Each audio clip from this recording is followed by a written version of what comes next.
वो राहुल गांधी के नेतृत्व में, कांग्रेस के नेतृत्व में हम लाएंगे। ये स्वार्थी समूह सरकारों में आकर सिर्फ अपने हित साधते रहते हैं। आगे क्या चाहते हैं सोच समझकर अपना वोट दीजिए। 7 विधानसभा सीटों पर उपचुनाव के नतीजों पर नजर।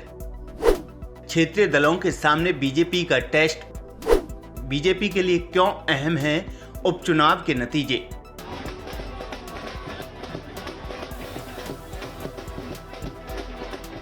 देश के 6 राज्यों की 7 विधानसभा सीटों पर हुए उपचुनाव, कौन जीता कौन हारा इसका फैसला आज हो जाएगा। कुछ घंटों के बाद चुनाव नतीजे सामने आ जाएंगे। कहने को तो ये उपचुनाव थे, लेकिन ये चुनाव बीजेपी के लिए काफी अहम माने जा रहे हैं, क्योंकि जिन राज्यों में उपचुनाव हुए हैं वहां बीजेपी का मुकाबला क्षेत्रीय पार्टियों से था। ऐसे में सबकी नजरें इन चुनावों के नतीजों पर टिकी हैं। फिर चाहे यूपी की गोला गोकर्णनाथ सीट हो, या फिर बिहार की मोकामा और गोपालगंज सीट, या तेलंगाना की मुनुगोडे। बता दें, उत्तर प्रदेश की गोला गोकर्णनाथ, बिहार की मोकामा, गोपालगंज, महाराष्ट्र की अंधेरी ईस्ट, तेलंगाना की मुनुगोडे, उड़ीसा की धामनगर और हरियाणा की आदमपुर विधानसभा सीटों पर गुरुवार को वोटिंग हुई थी। इन सीटों पर बीजेपी और विपक्षी पार्टियों के बीच कड़ा मुकाबला देखने को मिल सकता है।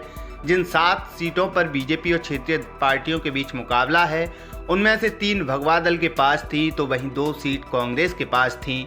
ऐसे ही शिवसेना और राजद के पास एक सीट थी। बिहार के उपचुनाव में मुख्य मुकाबला बीजेपी और राजद के बीच है, जबकि हरियाणा में भगवा दल की टक्कर कांग्रेस, INLD और आम आदमी पार्टी से है।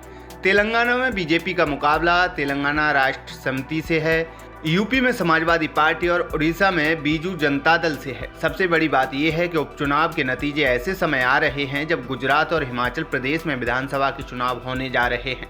उपचुनाव को गुजरात और हिमाचल चुनाव से पहले लिटमस टेस्ट के तौर पर देखा जा रहा है।